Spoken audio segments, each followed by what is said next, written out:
আজ voice change নিয়ে তোমাদের সঙ্গে কিছু কথা বলবো। ভয়েস চেঞ্জ এমন একটা গ্রামারের পার্ট যেটা সব সময়ই আমাদের জেনে রাখতে হবে। ক্লাস 7 থেকে বলতে পারো, 7 থেকে একদম 12 পর্যন্ত এই গ্রামারটা আমাদের প্রচণ্ড জরুরি। না জানলে সব সময়ই কিন্তু অসুবিধার মধ্যে পড়তে হবে, যে জন্য আমাদের কিন্তু জানতেই হবে এটাকে। এখন বিষয় হচ্ছে যে ভয়েস বা কী, ভয়েস চেঞ্জই বা কী, এটা নিয়ে অনেকের মধ্যে অনেক আতঙ্ক আছে, বুঝতে পারে না। আজকে তোমাদের এখানে ক্লিয়ারলি বিষয়টা নিয়ে আমি বোঝাবো, খুব মনোযোগ দাও, বুঝতে পারবে। ভয়েস হচ্ছে একটা সেন্টেন্সের মেন হচ্ছে তার ভার্বটা অনুযায়ী আমরা কিন্তু, যেখানে দেখা যাবে একটা কোনো সেন্টেন্সের মধ্যে কর্তা মানে যে বাক্যে কাজ করছে, কর্তা নিজেই কোনো কাজ করছে, তাকে আমরা বলবো অ্যাক্টিভ ভয়েস। তার মানে ভয়েস মানে হচ্ছে কোনো একটা সেন্টেন্স, যে সেন্টেন্সের মধ্যে একটা সাবজেক্ট থাকবে, একটা ভার্ব থাকবে, একটা অবজেক্ট থাকবে, দ্যাট ইজ ভয়েস। এবার সেখানে যদি দেখা যায় সাবজেক্ট নিজেই কোনো কাজ করছে, তাকে বলা হবে অ্যাক্টিভ ভয়েস। আর যেখানে দেখা যাবে ওই কাজটাতে সাবজেক্ট নিজে নিষ্ক্রিয়, অন্য কারুর দ্বারাই কাজটা করা হচ্ছে, তখন সেটা হবে প্যাসিভ ভয়েস। উদাহরণটা দিলে বুঝতে পারবে। ফার্স্ট সেন্টেন্সটার দিকে তাকিয়ে দেখো, ইউ কল্ড মি, তুমি ডেকেছিলে আমাকে। এখানে সাবজেক্ট কে? সাবজেক্ট হচ্ছে ইউ, মানে তুমি, তোমার দ্বারাই কাজটা হয়েছিল এবং তুমি সরাসরি নিজে কাজটি করেছিলে। কি কাজটা করেছিলে? না, আমাকে ডেকেছিলে। একে যখন প্যাসিভে নিয়ে আসা হয়েছে, কি হয়েছে?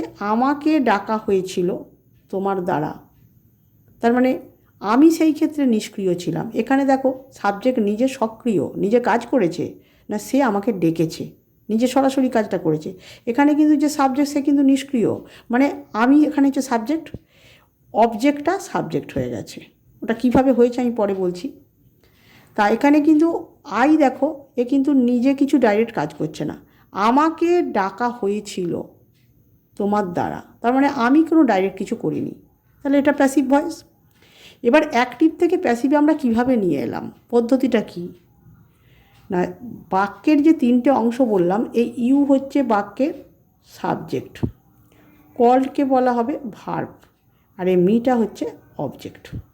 প্রত্যেকটা সেন্টেন্সে তোমরা এইভাবে কিন্তু ভাগ করে নেবে, সাবজেক্ট, ভার্ব এবং অবজেক্ট। যখন প্যাসিভ ভয়েস হবে তখন এই অবজেক্টটা দেখো সামনে চলে গেছে। মি তো সামনে বসতে পারে না, মি মানে আমাকে, আমাকে মানে সামনে চলে এলে ওটা আই হয়ে যাবে।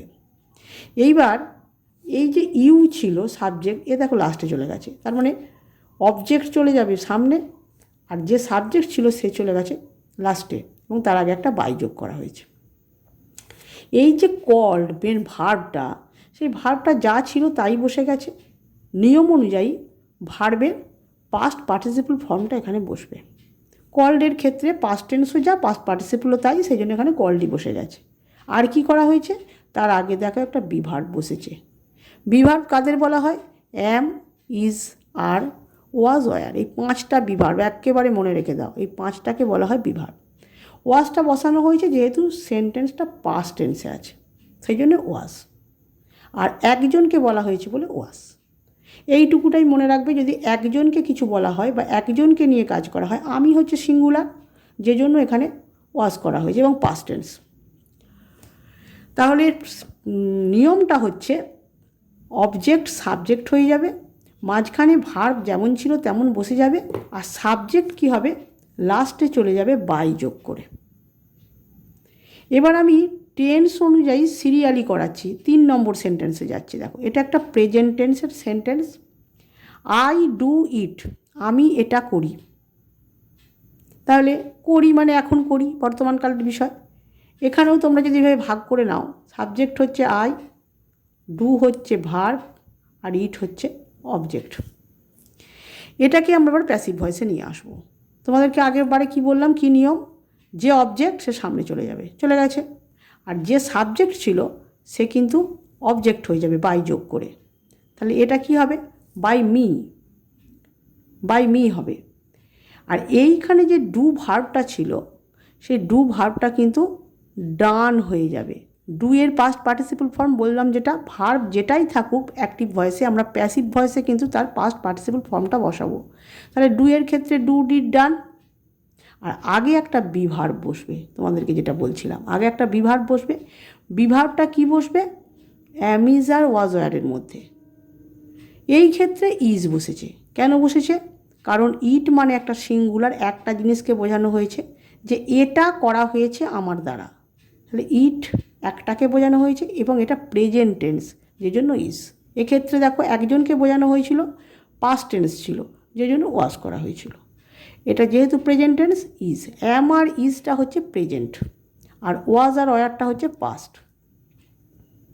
এটা গেল প্রেজেন্ট টেন্সে, সিম্পল প্রেজেন্ট টেন্স, আমি এটা করি। তার ভয়েস চেঞ্জ তাহলে কী দাঁড়ালো? It is done by me. মানে আই যখন বাইয়ের পরে চলে যাবে তখন কিন্তু বাই আই হয় না, বাই মি হবে। এবার প্রেজেন্ট টেন্সের তো অনেকগুলো রূপ আছে। একটা সিম্পল প্রেজেন্ট যেটা আমরা করলাম, একটা আছে প্রেজেন্ট কন্টিনিউয়াস টেন্স, একটা আছে প্রেজেন্ট পারফেক্ট টেন্স, আর একটা পারফেক্ট কন্টিনিউয়াস আছে, প্রেজেন্ট পারফেক্ট কন্টিনিউয়াস। আমরা এখানে প্রেজেন্ট কন্টিনিউয়াস টেন্সের এবার একটা দেখো উদাহরণ। এই সেন্টেন্সটার মতনই একটা সেন্টেন্স, আইয়ের জায়গায় খালি হি আছে। আই ডু ইট, এখানে আছে হি ইজ ডুইং দ্য ওয়ার্ক। এটা কন্টিনিউয়াস টেন্স কী করে বোঝা গেল? তোমরা নিশ্চয়ই টেন্স অলরেডি আগে আমি টেন্সের ভিডিও দিয়েছি, তোমরা জেনেছো যে যখন ভার্বের সঙ্গে আইএনজি যোগ থাকবে এবং তার আগে একটা বি ভার্ব থাকবে, ইজ, হি এর সঙ্গে ইজ। প্রেজেন্ট টেন্সে হলে ইজ, পাস্ট টেন্স হলে কিন্তু এখানে ওয়াজ হতো। এইটা দেখে আমরা বুঝতে পারবো প্রেজেন্ট কন্টিনিউয়াস মানে বর্তমানে একটি কাজ চলতেই থাকছে, সে কাজটি করছে, সে বই পড়ছে, সে হেঁটে যাচ্ছে, সে রান্না করছে। মানে কোনো কাজ যদি কন্টিনিউ হয়, চলতে থাকছে এবং সেটা বর্তমানকালে, তখন আমরা সেখানে বলবো প্রেজেন্ট কন্টিনিউয়াস টেন্স।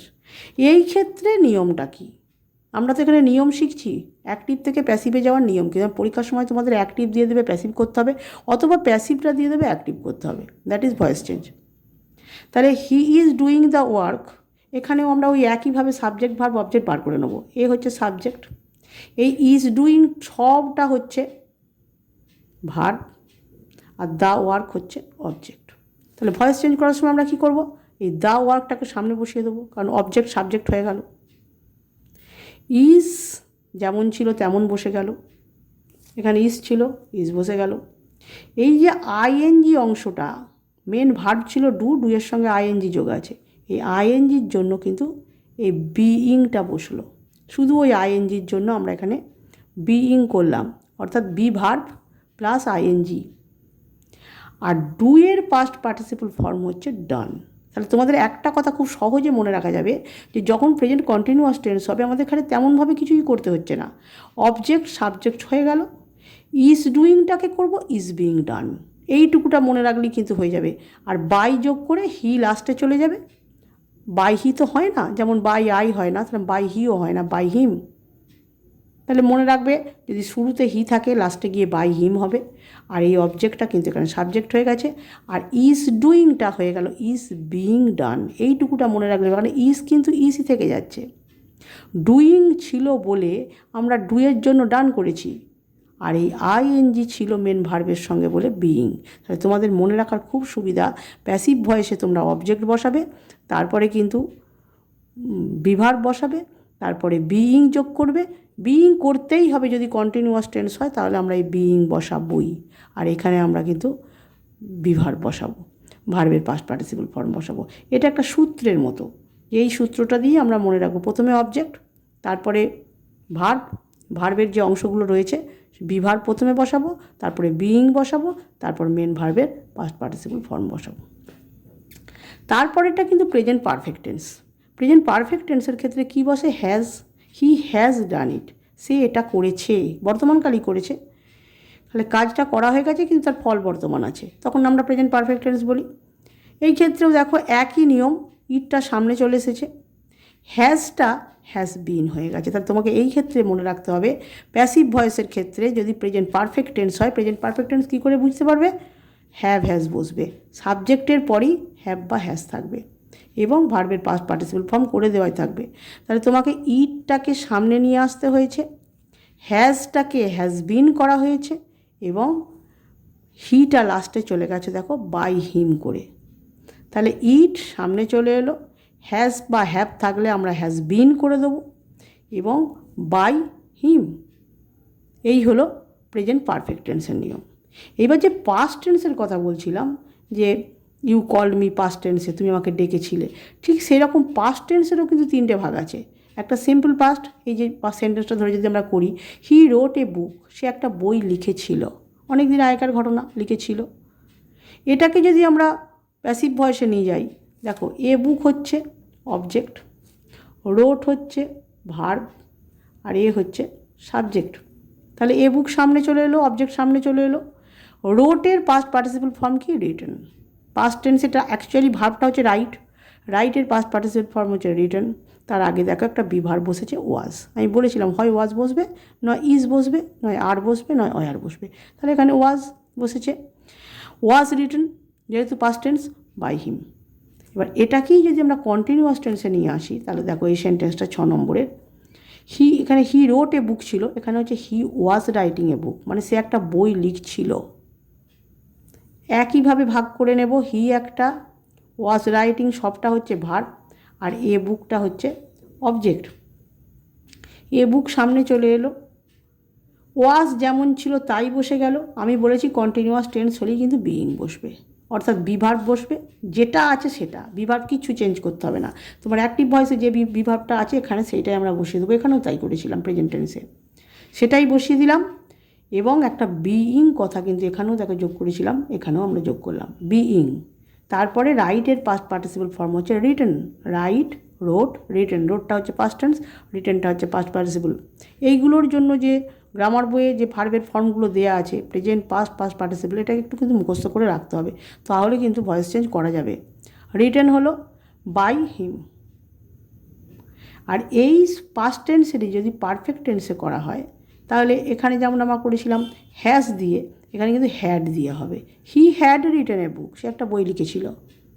সেই ক্ষেত্রে কী হবে? এ বুক প্রথমে অবজেক্ট ছিল, এ অবজেক্ট, হ্যাড রিটেনটা হচ্ছে ভার্ব, আর এই হচ্ছে সাবজেক্ট। তাহলে কী হবে? এ বুক হ্যাড বিন রিটেন, অর্থাৎ হ্যাসের সঙ্গেও যেমন বিন যোগ হয়েছিল, হ্যাডের সঙ্গেও কিন্তু বিন যোগ হয়েছে। এ বুক হ্যাড বিন রিটেন, অর্থাৎ হ্যাড রিটেন থাকলে আমরা হ্যাড বিন রিটেন করব। এখানে ছিল হ্যাজ ডান, আমরা করেছিলাম has been done, it has been ডান। তো এই ক্ষেত্রেও তাই, a book had been written by him. তাহলে এই জায়গাটা হি হ্যাজ ডান ইটটা হবে ইট হ্যাজ বিন ডান, ডানটা কেন অফ হয়েছিল লিখে দিলাম, it has been done by him. এখানে ক্ষেত্রে কি হলো? A book had been written by him. মনে হয় বোঝাতে পেরেছি। এর পরেও যদি প্রশ্ন থাকে, আমরা এর পরের দিনে ফিউচার টেন্সটা নিয়ে করব। সেদিন কিন্তু ফিউচার টেন্সটা নিয়ে যেদিন আমি আলোচনা করব, সেদিন তোমরা চাইলে যদি তোমরা কমেন্ট করো যে এই জায়গাটাকে আর একবার বুঝিয়ে দেওয়ার জন্য, তাহলে সেদিন আমি এই বিভাগটা বলে নিয়ে আমি ফিউচার টেন্সে যাব। আজ তাহলে এইটুকুই, তোমরা সবাই ভালো থেকো।